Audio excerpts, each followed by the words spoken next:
మనతో పాటు మైనంపాటి ప్రసాద్ గారు ఉన్నారు. ఆయనతో మాట్లాడతాం. నమస్తే గురూజీ. నమస్తే. గురూజీ, మనము బాబా అంటేనే ప్రేమ, కరుణమయుడు ఇలాంటివి మనం పిలుచుకుంటాం.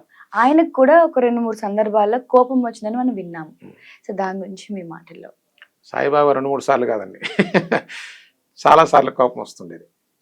అసలు ఆ కోపం చూస్తే రుద్రుడే గుర్తొస్తాడు మనకి. మామూలుగా అసలు ఎవడు పొరపాటున ఒక 2, 3 కిలోమీటర్ల దూరంలో ఎవరు ఉండేవాళ్ళు కాదు. అటువంటి కోపాన్ని సాయిబాబా ప్రదర్శించినట్టుగా మనం సచ్చరిత్రలో చదివాం. ఇందాక రాధాకృష్ణమాయ గురించి మాట్లాడుతూ కూడా మాట్లాడుకున్నాం కదా. అట్లా సాయిబాబా ఎట్లా తిట్టేవాళ్ళంటే అట్లా తిట్టేవారు రాధాకృష్ణమాయ. మామూలు తిట్లు కాదు.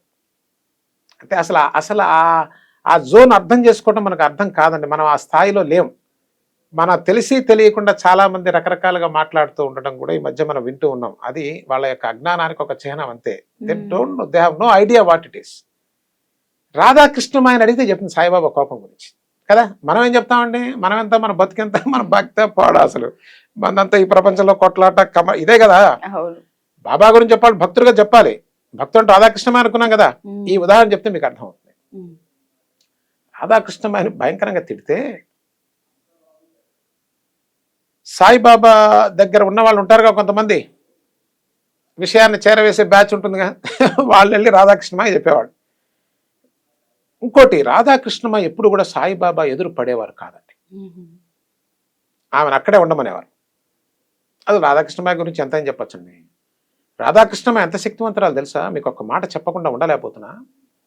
ఆమె గొప్ప సిద్ధపురుషురాలు. ఆమె సాయిబాబా ఎదురుకుండా వచ్చేటువంటి పర్మిషన్ లేదు ఆమెకి. ఆమె మొట్టమొదటి ఎప్పుడైతే షిరిడీ వచ్చిందో అప్పుడు ఒకసారి దర్శనం చేసింది. దర్శనం చేస్తే సాయిబాబా, ఆమె చేతిలో కృష్ణుడి బొమ్మ ఉండేది. ఎప్పుడు కృష్ణుడి బొమ్మ ఉండేది. అయితే ఆమె చాలా గొప్ప సౌందర్యవతి అన్నాం కదండి. ఆమె ఎప్పుడు మొహంకి ఇక్కడ వరకు గంగుట అంటారా, ఆ మొహం కప్పుకొని ఉండేది. ఆమె చాలా బలశాలండి, మామూలు బలం కాదు. భక్తులు చాలా దగ్గరగా ఉన్నటువంటి భక్తులను ఆడుతాడు వాడు ఎత్తి పక్కన వేసేంత భక్తులు. అలా ఎంతో చాలా గొప్ప విషయాలు నా గురించి చెప్పడానికి. ఆమె బాబా దగ్గర డైరెక్ట్ రావడం లేదు కదా. బాబా స్నానం చేసేవారు కదా. స్నానం చేసిన నీళ్ళల్లో ఆమె రూపం మార్చుకొని పక్షిలా వచ్చి స్నానం చేసి వెళ్ళిన సందర్భాలు ఉన్నాయి. Extraordinary powers. ఆ సమయానికే బాల్యంలోనే అట్లా ఉంది. ఆమె పైస లేకుండా అంతా తిరిగి వచ్చింది. మరి ఆమె శక్తి అపారము. రాధాకృష్ణమాయ దగ్గరికి కొందరు ప్రత్యేకమైన భక్తులు సాయిబాబా వారితో మాట్లాడమని పంపించేవారు. ఎందుకో తెలుసా? సాయిబాబాని తెలుసుకోవటం నీ తరం కాదు. ఈశ్వరుని తెలుసుకోగలవా నువ్వు? ఈశ్వరుని భక్తుని దగ్గరికి వెళ్తే, నందీశ్వరుని దగ్గరికి వెళ్తే కొంచెం 4 విషయాలు చెప్తాడు. ఆ భక్తిని ఎలా పెంపొందించుకోవాలో. లేదు, మన విఘ్నేశ్వరుడి దగ్గరికి వెళ్ళినా, కుమారస్వామి దగ్గరికి వెళ్ళినా వాళ్ళ నాన్నగారి దగ్గరికి వెళ్తానికి ఒక మార్గాన్ని చెప్తారు మనకి. అట్లా తల్లి బిడ్డల బంధం అంటే భక్తుడు భగవంతుడికి బిడ్డ సంబంధం ఉంటుందండి. ఎప్పుడు అంత వాత్సల్యం ఉంటుంది సాయిబాబా. ఆమె దగ్గరికి వెళ్ళి విషయాలు నేర్చుకోమని చెప్పేవారు. చాలా మంది దుర్మార్గులు ఎట్లా అంటే అట్లా మాట్లాడే విధంగా చేస్తారు. అంటే వాళ్ళ అజ్ఞానానికి చేయను. అంటే ఎప్పుడైతే దైవం ఉందో దయ్యం కూడా ఉంటుంది కదండి. 2 ఉండాలిగా, బ్యాలెన్సింగ్. అది ఆ బాపత్ అనమాట సార్. దాని గురించి తీసేయండి. ఇట్లా తిడితే రాధాకృష్ణమాయి విని అనేది, బాబా నిన్నుగా తిట్టారా? నన్నేనా తిట్టింది? నిన్నేనమ్మా, నీ రాధాకృష్ణమాయ అని పేరు పెడితే అబ్బా ఎంత భాగ్యం, నా పేరు సాయిబాబా నోటి నుంచి వచ్చిందా, ఈ తర్వాత మనకు అనవసరం. ఇదండి భక్తి స్థాయి. ఆయన పొగిడితే ఏంటి, తిడితే ఏంటి, ఆ మహాత్ముడికి నా పేరు గుర్తుందా, ఇది కదా నా జన్మధన్యము. మనకేమైనా అర్థం అవుతుంది? అసలు అర్థం కాదు. కాబట్టి సాయిబాబా కోపం అంటే ఇంకో చాలా సందర్భాలు కోపం కాదండి. అది చెప్తాను. ద్వారకామాయి ఉందిగా, ఎడం పక్క ఒక గది ఉంది, కుడి పక్క ఒక గది ఉంది. అంటే మన ద్వారకామాయిని ఫేస్ చేసినప్పుడు కుడి పక్క గది, ఎడం పక్క గది ఉంది కదా. ఎడం పక్క గదిలో ఏం చేస్తారు, ఆ ధునికి దగ్గరగా ఉంది కాబట్టి ఆ ధునిలో ఊది అంతా అక్కడ కలెక్ట్ చేసి పెడతారు. తర్వాత ప్యాకెట్స్కి వెళ్తుంది. కుడి పక్క గది ఉంది కదండి, అది బాబా పల్లకి ఉత్సవానికి వాడేటువంటి పల్లకిని ఆ గదిలో పెడతారు. ఆ గది లేదు మొదట్లో. ఎవరో ఒకళ్ళు పల్లకి తీసుకొచ్చారు. పల్లకి పంపిస్తే దానికి వెండి గుర్రాలు ఇవన్నీ పంపించారు. బాబా చెప్పారు, ద్వారకామాయిలో పల్లకి తీసుకొస్తే కాళ్ళు కొడతారు బయట బారేమని. ఆయన ఒప్పుకోరని చెప్పే కదా. ఆ ద్వారా ఏం చేయలేక వీళ్ళకి తీసుకెళ్ళి ధైర్యం లేక ఆ ద్వారకామాయి బయట పెట్టారు. ఎవడ రాత్రిపూట ఉంటారు ఒక బ్యాచ్, ఆ బ్యాచ్ ఈ వెండి గుర్రాలు పట్టుకుపోయారు. అది సమస్య లేదండి, మనమేం బాబా దగ్గర అట్లా ఎవరికి ఒక్కర్లా, ఇంకా ఎక్కువ ఉంటుంది ఈ బ్యాచ్ అక్కడ. వాళ్ళు ఎత్తుకుపోయారు. వీళ్ళు గబగబా పోయి సాయిబాబా కంప్లైంట్ చేశారు, బాబా మరి దానికి ఉన్న వెండి గుర్రాలు పట్టుకుపోయారని. పీడా పోయింది, ఆ పలక కూడా పట్టుకుపోవస్తుందని చెప్పారు సాయిబాబా. దాంతో పాటు వాళ్ళకి ఇవన్నీ అవసరం అండి. అప్పుడు అట్లా పోతుందేమని భయంతో రఘువీర పురందరే అనేటువంటి ఒక మహాభక్తుడు దీన్ని జాగ్రత్త చేయాలి, బాబాకి అక్కర్లేదు మనకు కావాలి అని ఆ పక్కన రూమ్ కట్టడానికి పూనుకున్నాడండి. ఇక పొద్దున్న లేచాడు. పొద్దున్న లేచిన దగ్గర నుంచి రఘువీర ఈ భక్తులతో చాలా కష్టం అండి. భగవంతుడు కూడా వేగలేడు. సాయిబాబా చెప్పారు, నువ్వు నేను పల్లకీనే వద్దంటే నువ్వు అసలు ఆ పక్కన రూమ్ ఎట్టా కడతావని సాయిబాబా పర్మిషన్ లేకుండా ఏం చేయరు జనరల్గా.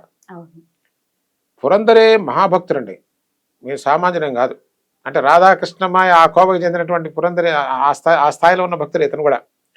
ఈ సాయిబాబా లెక్క చేయలే, నేను కట్టాల్సిందని కూర్చున్నాడు. ఇక సాయిబాబా మొదలు పెట్టారు దండకం.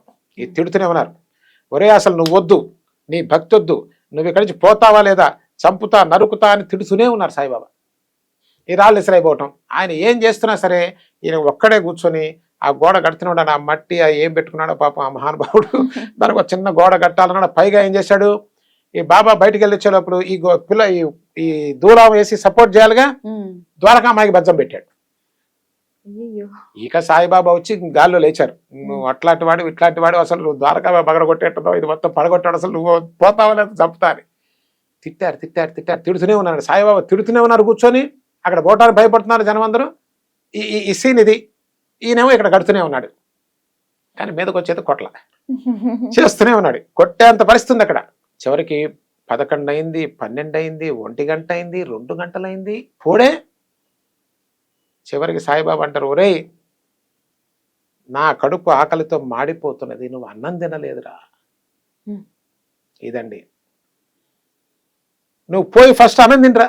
ఇక సాయిబాబా డిసైడ్ చేసుకున్నారు, వీడు వదిలేనట్లేడు, వీడు ఎట్లాగో కడతాడు, నువ్వు వెళ్ళి అన్నం తినరా అంటే. అంటాడు సాయిబాబా, నేను అన్నం తినడానికి పోతే నువ్వు ఇది మొత్తం పడగొడతావు, నేను అన్నం తినను, నేను కట్టాల్సిందే అన్నాడు. ఒరే నేను మాట ఇస్తున్నాను రా, నా కడుపు కాలిపోతుంది ఆకలితో, నువ్వు అన్నం తింటా, నువ్వు అన్నం తినపోతే నేను తట్టుకోలేను. ఇదండి సాయిబాబా ప్రేమ. అప్పుడే తిట్టి అప్పుడే ప్రేమ. అది తిట్లు కాదండి, అర్థం చేసుకో. నిలబడగలిగితే నీకు భక్తి ఉంటే అదేంటో అర్థం అవుతుంది. ఆయనకున్నటువంటి అవ్యాజమైనటువంటి ప్రేమ కానీ కరుణ కానీ, ఆయన ఇవ్వగలిగింది కానీ, ఆయన ఇది ఇవ్వగలరు ఇది ఇవ్వలేదనేది ఏదైనా ఇవ్వగలిగిన సమర్థుడు, ఏదైనా చేయగల ఘటన సమర్థుడు సాయిబాబా. అయితే బాబా చెప్పారు, నేను ఏదైనా ఇవ్వగలను, కానీ నీకు దాన్ని పొందే అర్హత ఉన్నదో లేదో చూడాలి. ఎందుకంటే ఒక దుర్మార్గుడు పోయి నాకు శక్తి ఇవ్వండి సాయిబాబా అని తీసుకొని మొత్తం సర్వనాశనం చేయడు. ఆడెవడో అడిగట్ట ఒక ఆయన, మీకు మహాశక్తి ఉంది కదా, సత్యబాబు అని అడిగట్ట, మీకు మంచి శక్తి ఉంది కదా, ఏమంటే పెట్రోల్ లేదు మన దగ్గర, కాస్త సముద్రాన్ని పెట్రోల్ చేస్తే బాగుంటుంది కదా. బాగానే ఉంటుందిరా, నీ ఇంకోటి వచ్చి దాన్ని తగలబెడతాడు, సరిపోతుంది, మొత్తం తగలడుతుంది. అందుకని అట్లా ఇవ్వరండి. మన పిచ్చి ఆలోచనలతో మన పిచ్చి మాటలతో మహాత్ములు ఏనాటికి అర్థం చేసుకోలేం. దానికి మొట్టమొదటి కావాల్సింది భక్తి. ఆ భక్తి లేనప్పుడు దాని గురించి మాట్లాడటం అనేది పద్ధతి కాదు. Thank you.